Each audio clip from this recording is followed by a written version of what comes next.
Hey everybody, I'm really excited about today's episode. I talked with Kerry Ann Pearce, and we had a really great conversation all about organizing spaces that is, and entrepreneurship.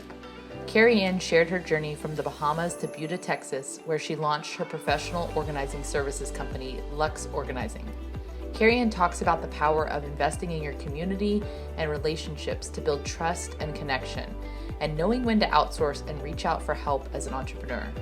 This was such a fun conversation, and I'm so grateful to be connected with an amazing local entrepreneur focused on helping others decrease the stress of stuff.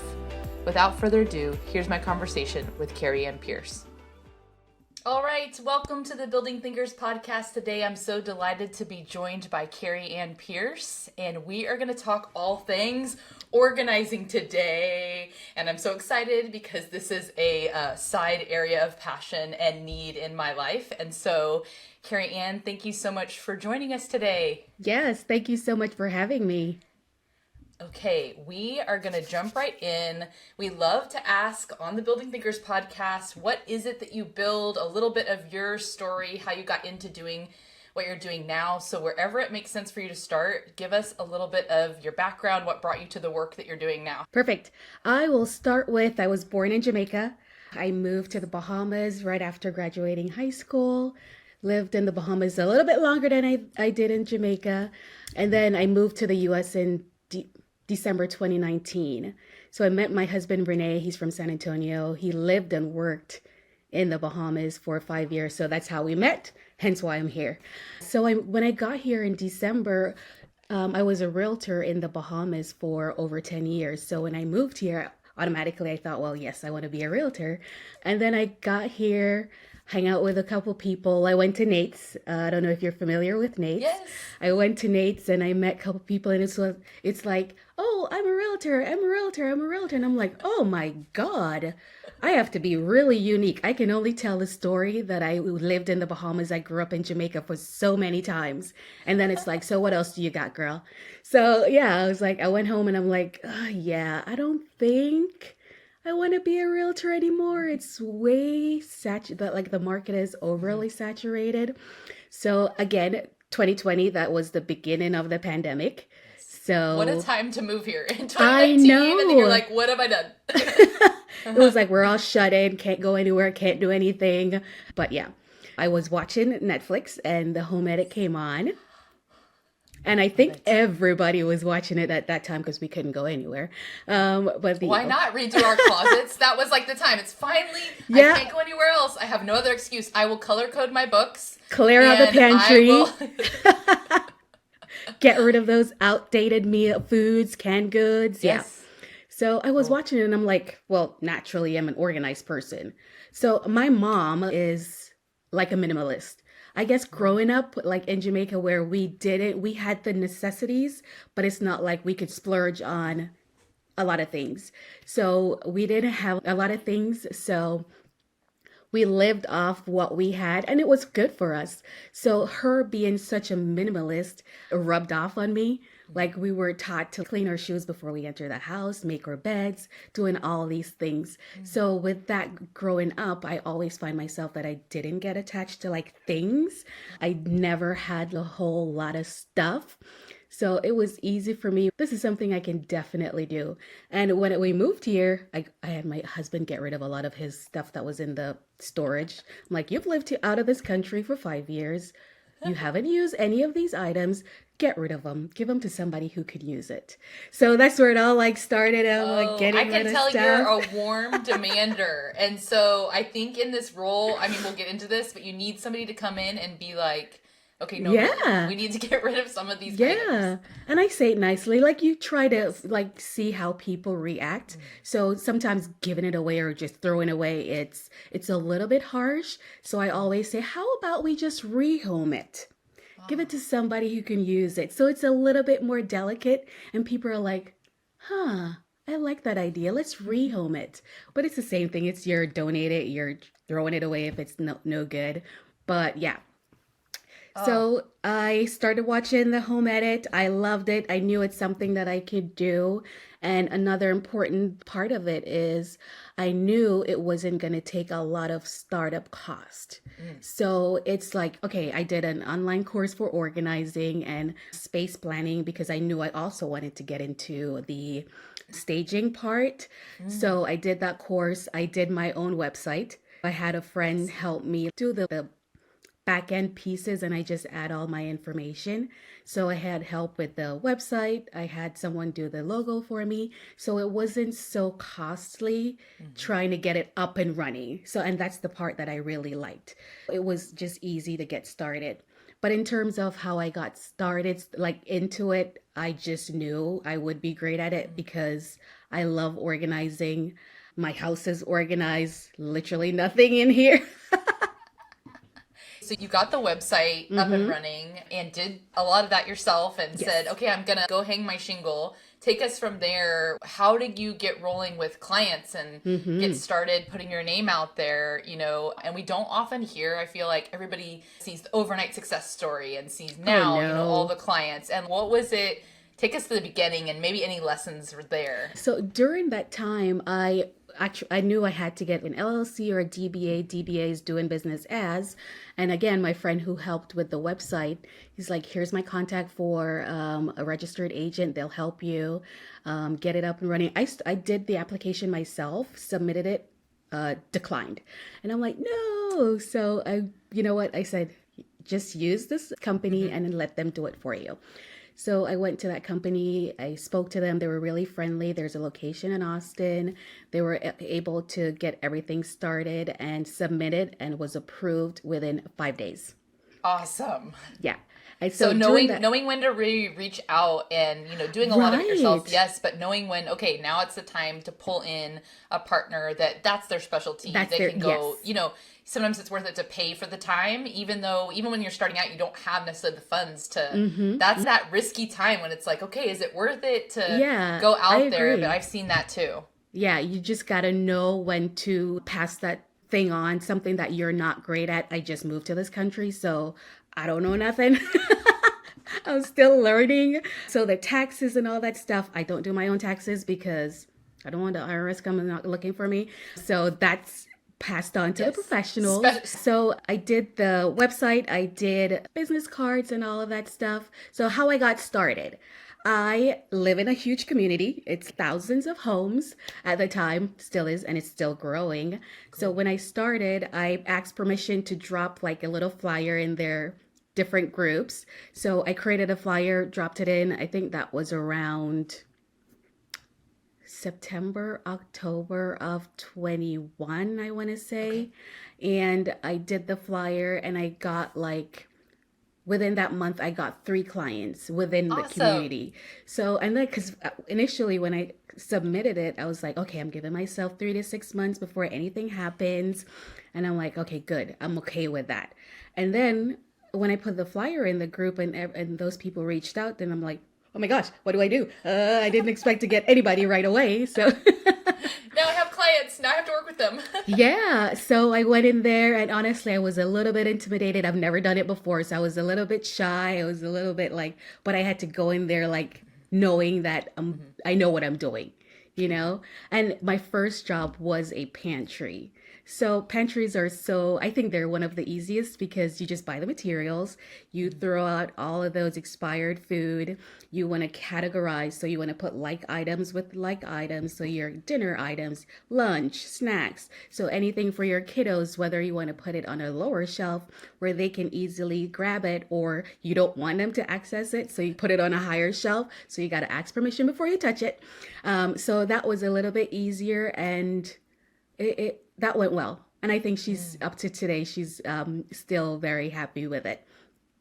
So I'm curious. I think, at least for me, organization and managing of our items, I'm a wannabe minimalist, but then the other humans that live here, not so much. So what have you seen maybe be some of the even psychological principles? They don't have to have fancy psychological names to them, but what do you see people really wrestle with that's underneath the mess? Have you noticed any themes of how people get to there and what's hard for them as they're transitioning into the systems and the stuff? Are people attached because of memories to it? Is there a fear Mm-hmm. that they won't have enough? They've maybe been through things and now they're hoarding things because they're afraid that Mm-hmm. to Mm-hmm. release. Yeah, a lot of it is sentimental. So if you're finding Yeah. people who are, they have items that were gifted to them, passed down from their relatives. So a lot of that stuff I find that are sentimental and they struggle to wanting to get rid of it. I have clients that have like storage units of stuff. So they're paying storage unit fees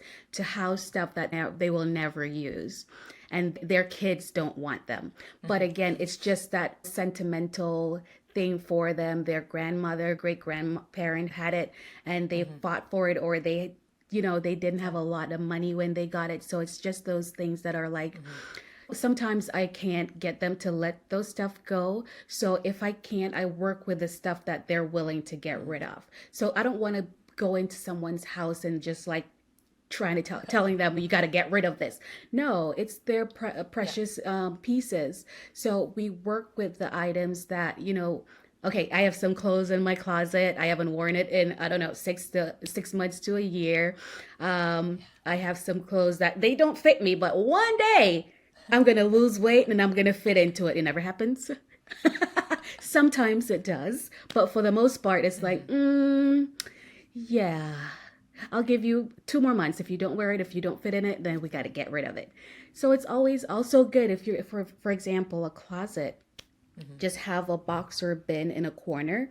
If you find yourself not using that piece, that item, or you try it on, it's a little bit too snug, just drop it in there. It's a potential donation. If there's something that's ripped, damaged, again, just throw it out.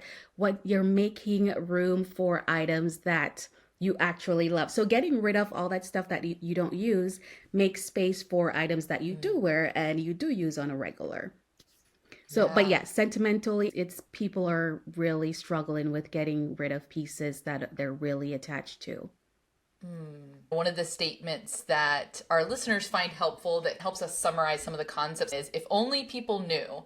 So, Kerry Mm-hmm. Ann, when it comes to organization, when it comes to what you've seen in the couple of years that you've been rolling in this business and just watching it grow, what are Yeah. the things that you come back to again? If only people knew, what do you think?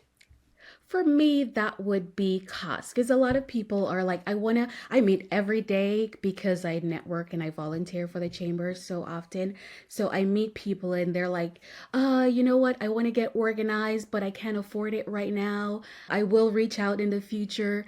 But so it's a cost thing for most people. So for me, what I would tell them, it's costly upfront, yes, but think of all the savings you're going to be making in the future, a few months from now, if you know where everything is. So if you get, for example, your garage, it's the frustration for you. Yeah, it's for a lot of people that garage is like their storage unit. So no longer Yeah. are we parking our cars in the garage. I have to store Christmas, my holiday stuff, my tools, all that stuff in there.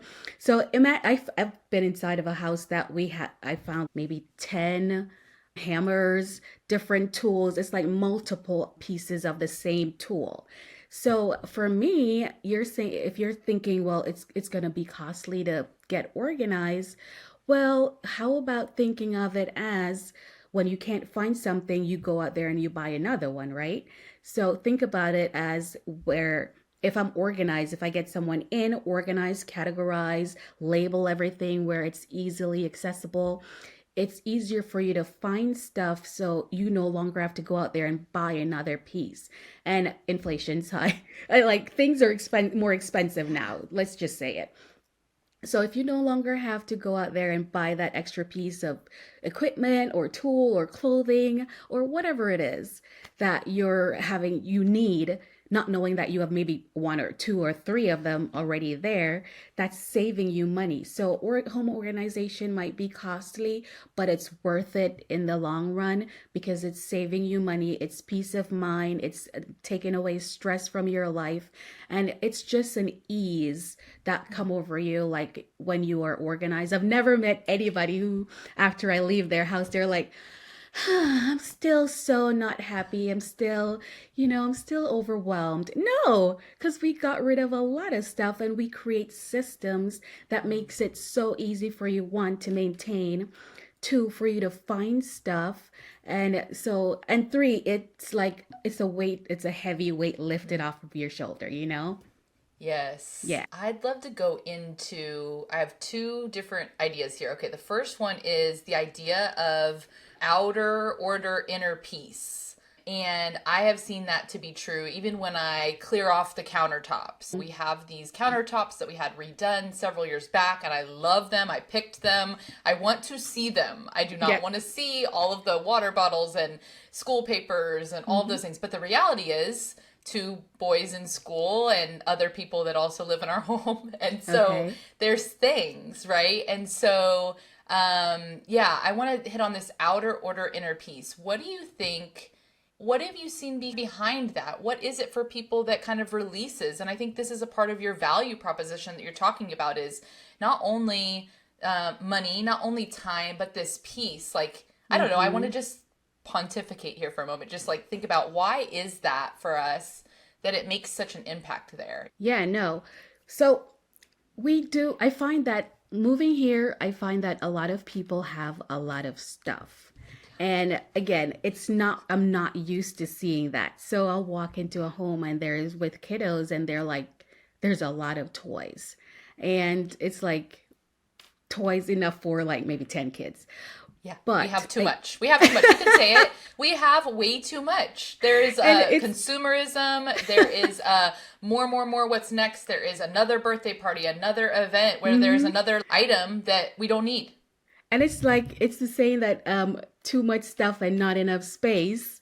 And that's exactly what it is. So it's hard. I understand like for families with kids, I tell them off the bat that it's very difficult to stay organized if your family isn't involved in the whole process. You can't do it yourself. I can't do it myself. So you want to get those family members involved. But for the most part, once you have that enough storage, and that's one thing that a lot of homes, let's say, aren't built with a lot of storage. So sometimes you're like, well, what were you guys thinking? This is so small, or, you know? So just in order to have everything under control, if you lack that storage, install more storage spaces. So perfect example would be utilize that vertical space. So if you have a garage or your garage, your laundry room, high ceiling, there's usually nothing up there.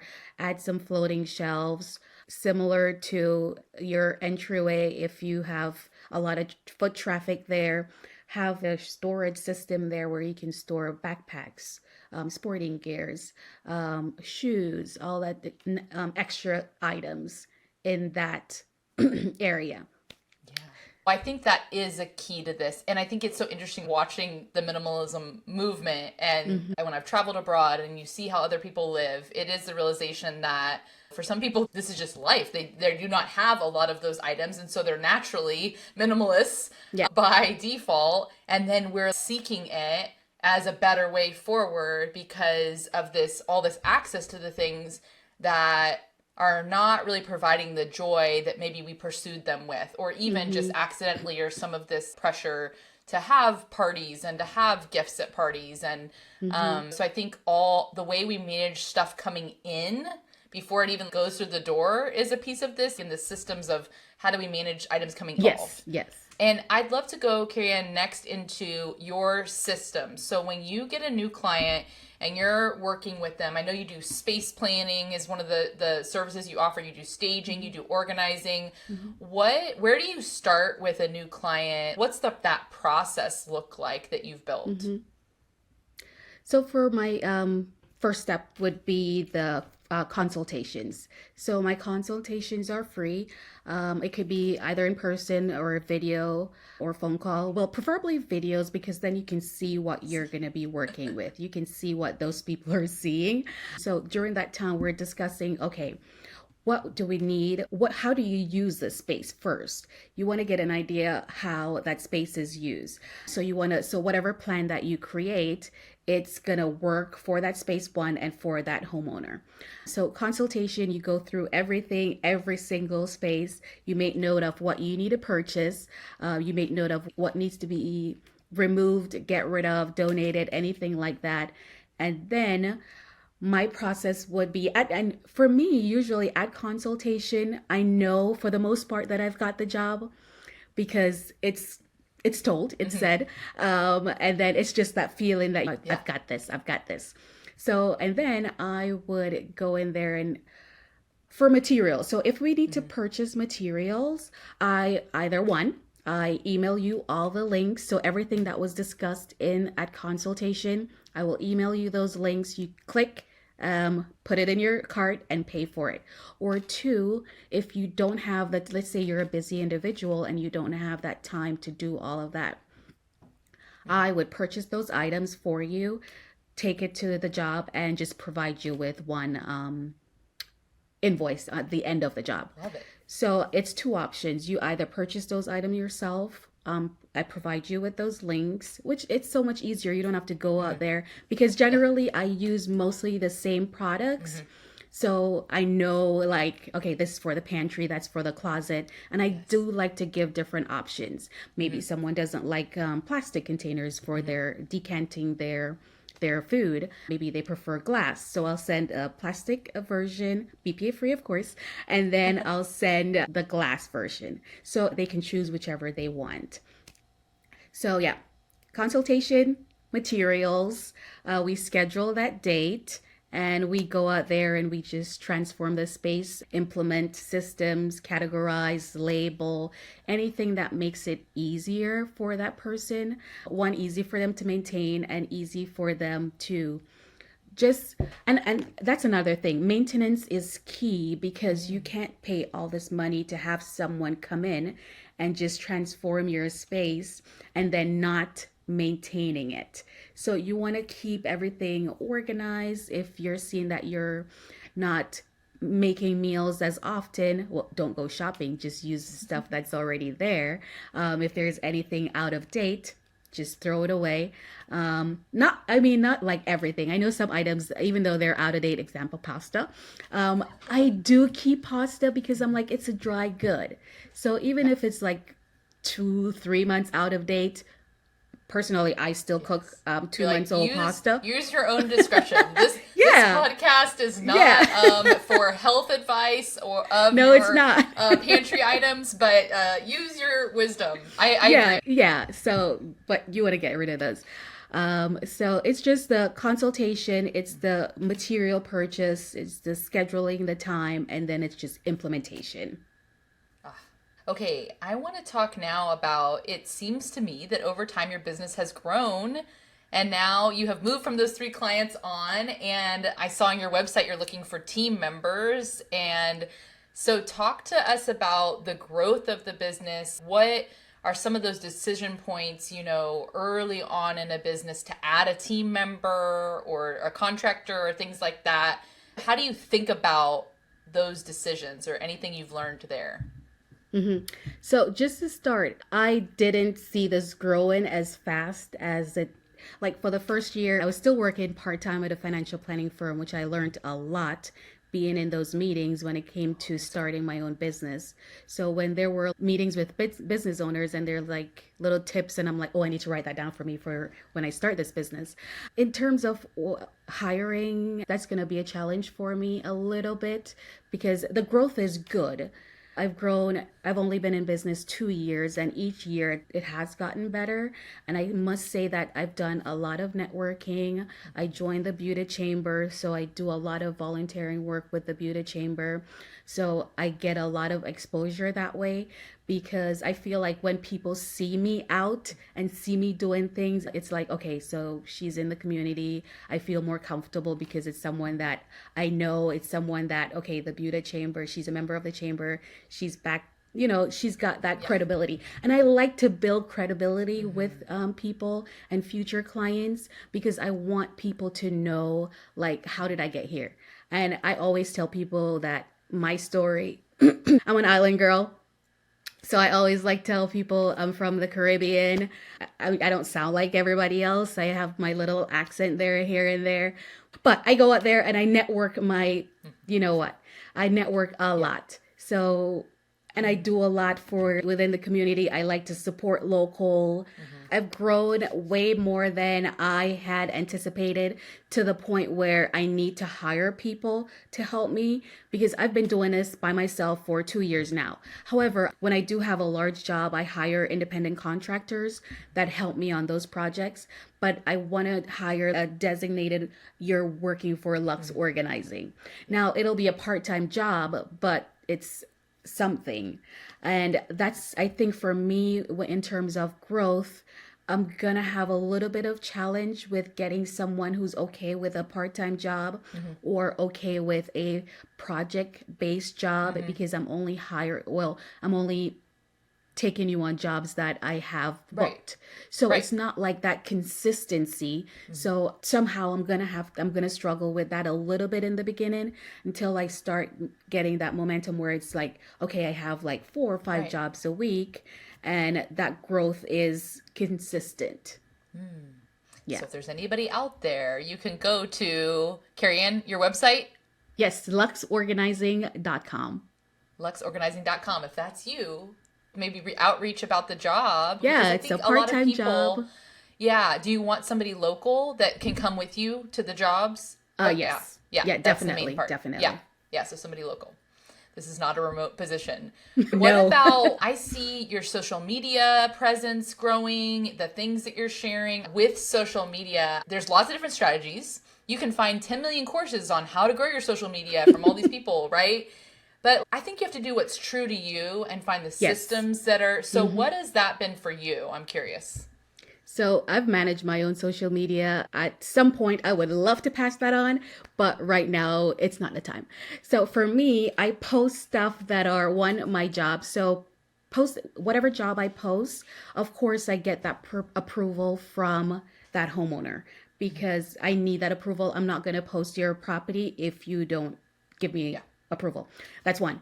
And two, I like to do like little inspirational quotes here and there and some funny ones. I'm posting a funny one today, so look out for it. Any funny, like anything humor in terms of organizing because it could be so stressful, so stiff, and it's like, oh my gosh, just make fun of yourself sometimes. I have too much stuff, ha ha ha. But you just hire me to help you with that. It's fine. But for the most part, I do my own social media stuff. I love posting professional photos because I just think I look cute. Uh, You are but for cute. the I was most part, thinking, I do you do your own pictures? Because I love the one that I think uh, you're outside of Zoe no, I Market. don't. Okay. No, I. It's a local lady in my community, Christine Torres. She's a Okay. photographer, and she's awesome. She gets the lighting. She I gets was going to she's ask like, I you need you to that. do Your this. pictures are Yeah, great. Okay. she shows me like this is what I want you to do, and I'm like, yes, ma'am, I'm ready. And she's awesome. I've referred her to so many people. Well, they look good. And I think Oh, that, I thank mean, that you. makes a huge difference of the Mm-hmm. professionalism Mm-hmm. and especially in your space of being clean and organized and the look of that. I think it comes through so Mm-hmm. much on your site and in all your social media. Oh, thank you. And that's the goal for me. I want everything to be consistent. So from my website to my business cards to my social media, I want everything to be consistent. My color and logo is black and gold. I just love that richness of the whole. Yeah, it just gets me. For social media, I have grown. I continue to grow. And I feel like for me, my social media is my portfolio Mm. because I find that people are like, some people will be like, oh, can I see some of the jobs that you've done? And I'm like, they're all on social media. They're all on Yep. Instagram. They're all on Facebook. So anything that anybody wants to see that I've done, granted, some jobs aren't posted because some people aren't Mm. comfortable having their spaces online. But I never post like personal information that no one know who the client is, no one know where the property is, nothing like that. So I Yeah. have to be mindful as well to my clients' privacy. So that's very important. But Yeah. yeah, my social media is growing. I hopefully in the next couple years I can just pass that on to someone. And that's the goal. So in terms of growth, as you would Yes. ask, I see myself having, let's say, another two lead organizers. And from those two lead organizers, maybe two or three people working with them. And one of them would maybe be like a manager or a marketing manager slash organizer. So it's just like a team that I want to build, but it's not, it's going to take time. Yeah, Let's put it that way. absolutely. So it's nothing that I'm rushing into right now, but it will eventually happen. So that's my growth plan, is to have like teams that are working with me. Yes. I love that. I was just reading something the other day that was talking about businesses in talking about growth go through these stages of you're doing everything yourself, been there, Yep, and yep. then you hire generalists that are doing a variety of things with the generalist hat, and then you hire specialists that are in these specialty roles. And I've seen that to be really true, depending on what you want your business to be and what, like you were talking about having a manager and, social media focused person. And sometimes I don't think there's as many conversations about that space in between when we're not sure yet, or we don't know, or it's not a perfect formula, and you have to go day by day into figuring out who do I need, what am I Yes. going to do here. And so in a lot of the things that you have been talking about in growing your business, you've mentioned the networking and the community. I think sometimes people might struggle with the mindset of when to reach out to help, when they don't know. And so I'm just wondering if there's anything else about how you've chosen to learn from the businesses around you. You strike me as a learner and not satisfied in a certain place, but continuing to learn and grow and figure things out. Is there anything that you have learned about learning and that mindset in your work? Yeah, I must say that. So my previous employer, it was a financial planning firm in Kyle. And again, he's a financial planner, so he worked a lot with small and large businesses. So because I was in on all of those meetings, I learned a lot. And even today, if I had a question in anything business related, I can call Bill up and say, hey, what do I do for this? Or how do I, and he'll help me. So in terms of learning, I learned a lot about owning your own business. I learned a lot about the financials of owning a business just because I was sitting in on those meetings. And again, anything that is outside of my scheme or my reach, I will pass that on. So I hired a bookkeeper. I recently hired someone to help me with marketing. So that's been great. And I just also want to add that marketing is very expensive. So being a small business in Buda, in Buda, I was fortunate enough because again, I'm a member of the Buda Chamber, and they really hone in on those small businesses, and if there's anything that they can do for you, they're doing it. So for me, with my growth, after I joined the chamber, I got to know a lot of the members, and I was referred out to people, and I got so many jobs just being a part of that chamber. And why I mentioned marketing is so expensive, because I'm a member of the chamber and because I'm so active in activities involving the chamber. I was fortunate enough to work. I did a job for the Buda EDC. I organized two spaces for them. And from there, they were doing a presentation at one of our Coffee and Connection, and they were talking about, hey, do you own a small business in Buda? And I'm like, yes, I do. Yes, I do. And they're like, well, yeah, we're having a small business incentive program that you can apply, and you can get some funds for marketing Oh, or wow. business development or anything like that. So I was very blessed to won a small business grant for marketing. So I right now, because marketing is expensive, especially Google ads, if you're wanting to So do Google expensive. ads. So I know. So for that, I've been investing a lot in, again, the marketing based on that funds that I got from them.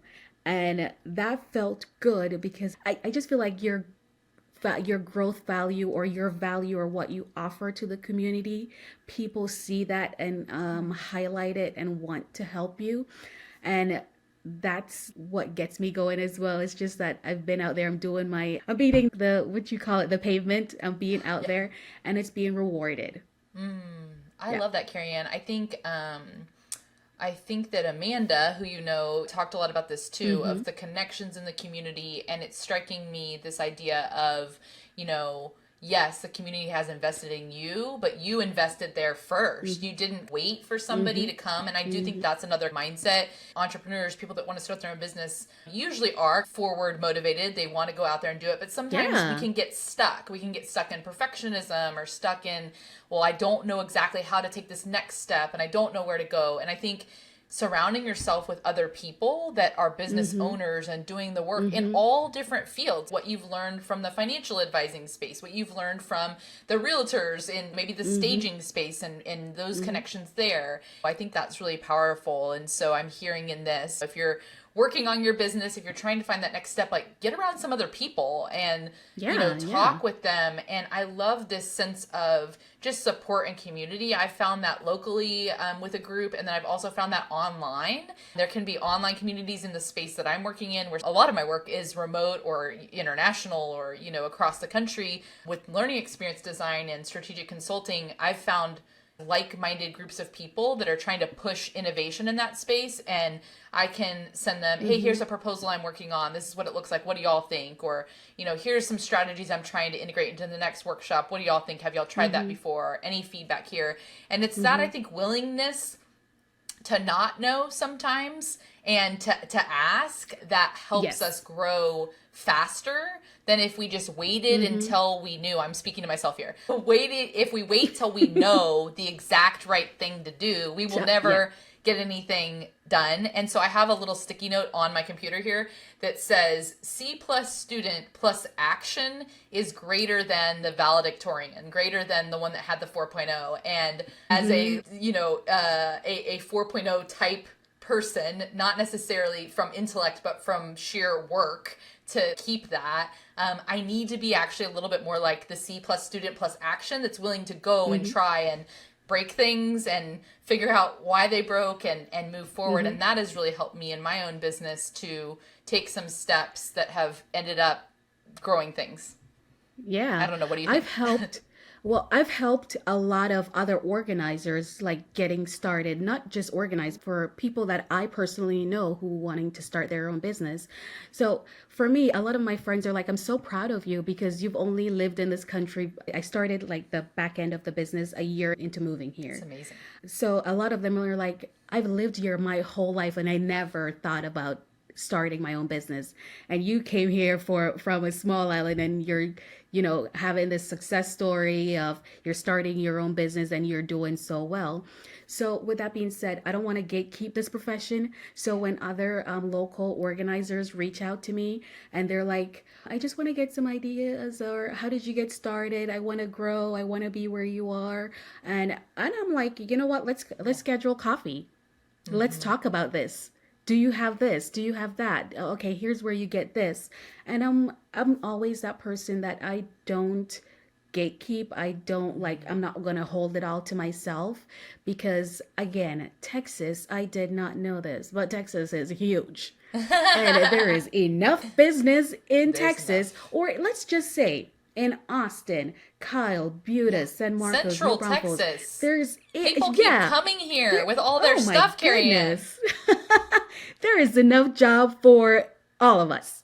So I'm not going to say, well, no, I don't want to tell you how I got the hair because you're going to take my client. No, I'm a unique person. I think I have my own way of working and dealing with people, and my personality attracts a certain type of people. So I'm never one that thinks, well, excuse me, that, oh, that person is gonna, because there's so many of us in, let's say there's 3 organizers in Buda. I'm never threatened that I'm not gonna find a job because they're gonna go to that person. No, because I know I bring something totally different to the table. I am confident in the work that I've done and continue to do. So that for me, it's just like, do you need help? I'm here to help you. Yeah. Oh, Kerry Ann, that's beautiful. People call it the abundance mindset. I think is so contagious. And helps other people act in that same way. I've seen nothing but growth for people that adopt that mindset, and very rarely a negative come from that. I mean, some people do take advantage, don't get me wrong. That is Oh, out trust, I there. know. That is out there and people do, but even in those situations, I think the people that are being open-handed about their how they got to where they are does nothing but good ultimately, even Mm-hmm. if there's moments along the way. And Mm-hmm. the other sticky that's actually, I have lots of notes over here, but the other sticky that's closest on my computer says there's room for you, and it Yes. came from a surface pattern design course that I took online. I needed some creative inspiration. I think this was maybe 2020 or 2021. And I took this course with Bonnie Christine. It helped me understand the tool Kajabi, which is what I now use to house my courses. But this idea of there's room for you, she kept Mm-hmm. saying in all these places, because you bring uniquely your experience and your all those things that you Exactly. just said. And I think that that's in any industry. You want Mm-hmm. to write a book and somebody's written on the topic, well, not in the way that you would. Not Exactly. you want to make a course, well, not in the way that you exactly would. And so also that sounds to me, as a side note, a whole other potential business for you, Kerry Ann, of like helping other people. Anything about your future goals, what you're looking forward to, what is the future that you see ahead? Well, for me, so my husband, it's just my husband and I. We don't have kids and we don't have pets right now because we love traveling. So personally, I see more flights. I see more flights, more traveling in the future. Business wise, I do foresee growth. So I hired a bookkeeper. I love her. She's local as well. She's a member of the chamber. When she did like my quarterly review of my Mm-hmm. finances, and I told her, well, I want to make so and so next year. How do I get there? And she gave me this whole breakdown of, okay, this is how you get there. So for me, growth, I want to grow. I want to have more organizers with me working together to propel the business further. So that's the more people. Can I I want to unpack be one thing more. in there? I'm Yeah, curious yeah, yeah. about, so when you met quarterly, when you met with your bookkeeper quarterly to review, you're saying she broke down a list of, you said, I want to get to here so I can hire somebody for this, right? And Mm-hmm. then she helped you say financially what you would need to do to get there. Are we talking Mm-hmm. about a spreadsheet with rows? Yeah, it's a Okay. spreadsheet. So she walked through, okay, this is what you did, and she's so meticulous. This is what you did. You've retained 45% of your income. A lot of business don't. You can pay yourself more. I was like, "What? I can?" That's a Yeah, great you can place pay to get yourself more. to. I said, okay. She said, I want you to spend more money on marketing. I was like, okay. So, yeah. And then with the goal of, I gave her a financial figure that I want to get to next year. And she gave me, okay, based on your rate, this is the amount of hours that you need to work. And it was the hours and how many days per Mm-hmm. week. And she broke it down for the price that I'm at now. If I wanted to increase my price twice, and I'm like, there's no increasing right now. We have to stick with this price range. But she gave me that breakdown of, okay, you need to do this amount of hours or this amount of jobs per month to get you here. Yeah. And that I found so helpful. So So I printed helpful. out and it's like on my wall right now. Yeah, because Yeah. then you have the details of it. Because I think that's another spot. Okay, how do I get from here to there? What do I literally need to do? And now you have a Mm-hmm. number and Mm-hmm. broken down to hours Mm-hmm. and pricing. And then I hear you also wrestling with those trade offs. Okay, I could do it by increasing my price, but where does that put me here? Or do I lose people here? Or am I in such high demand that I can raise the price and retain this group of people, and making Right. those almost like experiments to try, you know? And for me too, I think about the organizers in Austin. What are their price range? So I compare Austin price range and I did, okay, I'm Buda, I'm just a couple miles away from Austin.